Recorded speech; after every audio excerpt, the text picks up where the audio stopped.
It's a lovely, cold, wet, rainy, windy day outside. Just how I like it. I know that's weird of me, but I do love that. And I've got rain playing on my video as well because I like lots of it. Anyway, thank you for tuning in to this video and for watching it. I do appreciate it. And so I thought I'd do another vlog. I don't know when the last one was, a couple of weeks ago, I think. Have tipped into some bad days again, which isn't great. I was having a long run of half decent days, just days where I could cope and I could do a bit of stitching. I could do the things I need to do to boost my well-being, and of course it doesn't last. Not to say I don't get really awful days in between, because I do. It just, when they start going on for a week or more, that's when I start to get really discouraged. So at the moment I'm having a bit of a pity party about how unfair life is, because it is. Life sucks. I'm very fortunate with everything I have, and I do have a lot of good stuff in my life. However, life still is rubbish. Being bedridden, there's no doubt about it. It could be rubbisher, but it's still bad. However, having a pity party, that's okay. We need to do that. We need to wallow sometimes in our misery, because we need to acknowledge that this isn't good, and that's okay. But staying in the pity party, that's when it becomes a bit unhelpful. And I'm making this video really in a way to just try and lift myself out of it a little bit and just come to terms with this, because I find it very hard to accept my limitations with this illness. I see it as like admitting defeat or resigning myself, acceptance. I see it like that, but we all have different interpretations of the word acceptance, don't we, really? Anyway, what's tipped me into this is that I've got another viral infection of sorts. Nigel's had it as well. And I've also been very stressed about the care situation, trying to find a new carer. And my ME is kicked off. That's what the problem is. I mean, viral symptoms, I'm fine with viral symptoms. They can be viral. I don't mind those so much. But it does kick off my ME, and it's the ME symptoms that really get me down.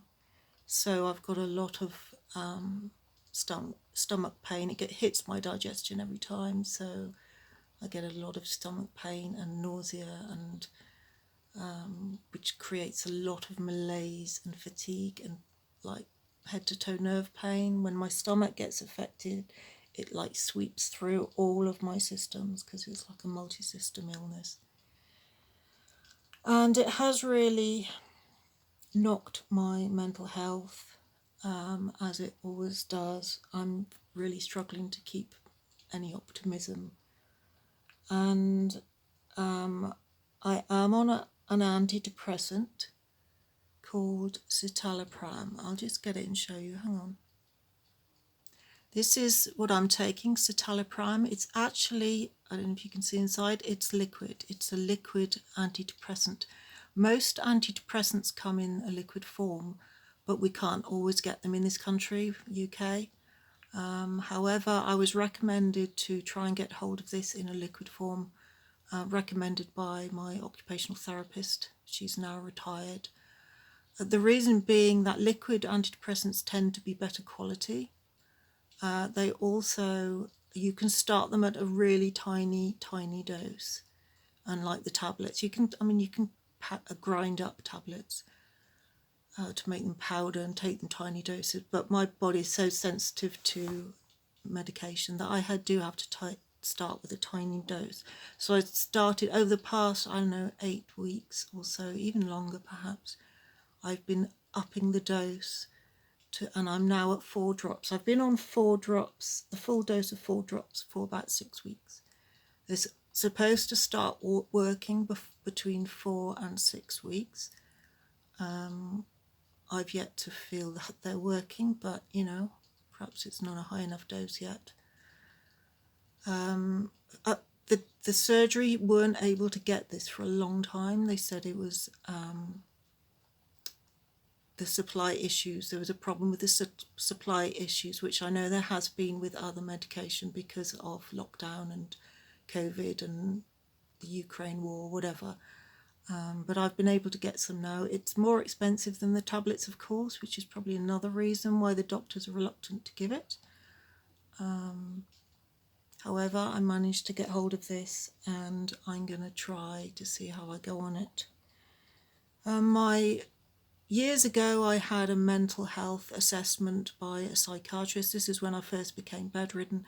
The doctor sent me a psychiatrist to give me a mental health assessment to see if I was being bedridden because of mental health problems. Well, I was given a clean bill of health, mental health wise, by this psychiatrist, and he said any of my mental distress was due to my physical symptoms. So I have had a mental health assessment. I know people accuse me of just suffering from depression, which is why I'm bedridden, but that's not the case. In fact, I'm not really suffering from depression as the normal depression in speech marks. I'm full of motivation, I'm full of enthusiasm, I can't wait to get out of bed. I want to do things, I want to make things, I want to create, I want to get out there and learn and just do stuff. I'm so desperate to go out and do stuff. I really want to. But I'm unable to because of my illness. It's a kind of depression that comes with ME. It's a depression where you're despairing and frustrated. It's not a depression that is you don't want to get out of bed, because we want to get out of bed. I can tell you now, I'm desperate to get out of bed and be independent and not have a million carers in my life and my privacy invaded like it is. I don't want to use a bedpan or a commode. I want to wash every day. I want to wear bright pinks and purples and blues and wear jewellery and makeup, and I want to do all this stuff. I want to wear my snow boots. I want to go put on loads of clothes and go out and play in the snow. I want to do this stuff, but unfortunately, because of my physical health, I'm not able to do that. Also, years ago, I had a psychological assessment, which a woman came out to see me again, and she referred me to Talking Changes, which is a cognitive behaviour therapy treatment plan provided by the government, which is if you've got any sort of mental health issues, stress issues or whatever, this is the first place that the doctor will refer you to. Anyway, I had an assessment by the Talking Changes team, CBT team, and they said they were unable to support me or give me any of the sessions because physically I wasn't able to do what they needed me to do. So they didn't help me either. I don't need CBT. I know how CBT works, and it's really good. It can be very helpful for a lot of people, but that's not the root of my problems. I do put CBT into practice to as much as I'm able to. However, positive thinking, switching thoughts and observing thought patterns is not the way to get out of this illness. It's more of a physical illness. You can't think yourself better with ME. It's not possible. However, I'm doing everything to help myself mentally as well as physically, as much as I possibly can do, in the hope that my ME will lessen and I will gradually lift out of this illness, because it can be done. It is possible to get better from ME. I know people who have done it and they had proper ME and they were able to recover fully. Whether I can do that or not is something else. So I'm just keeping on going. I'm trying to keep doing these videos. It's a way of me to sound off without burdening my friends with my misery. And I've done a lot of stroppy videos lately. I'll put some of them up.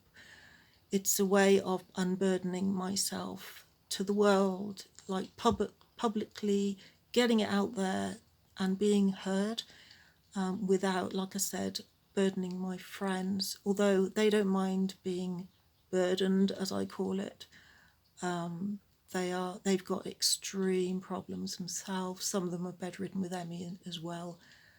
They're good close friends, and they will allow me to rant as much as I possibly want. But I will do it this way as well,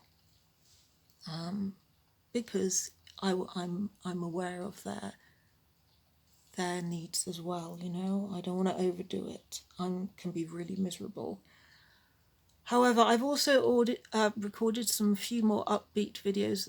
This was a week or so ago when I felt well enough. I recorded a review for like earplugs, and one of these calming earplugs, you know, that's supposed to reduce the sensory overload. I've done a review for that, so I'll put that one up. I've done videos about my cross stitch as well. I'll put those up too, because it's good for my mental health to do this stuff.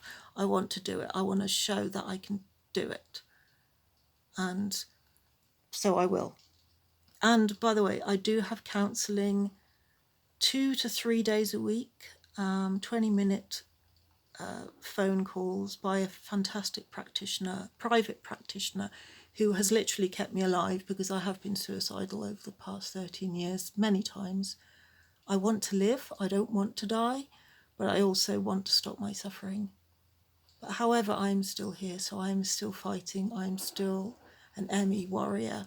I'm still a fibromyalgia warrior. Sorry, my voice is going, even though I've stopped and have had a few breaks in this.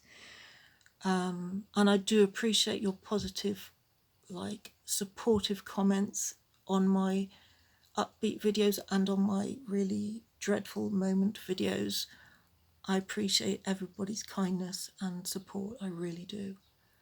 And I thank you for that. Anyway, I'm going to stop now because I'm really, really tired. And thank you for watching this. And I shall speak to you again. I hope you have a great weekend. Bye-bye.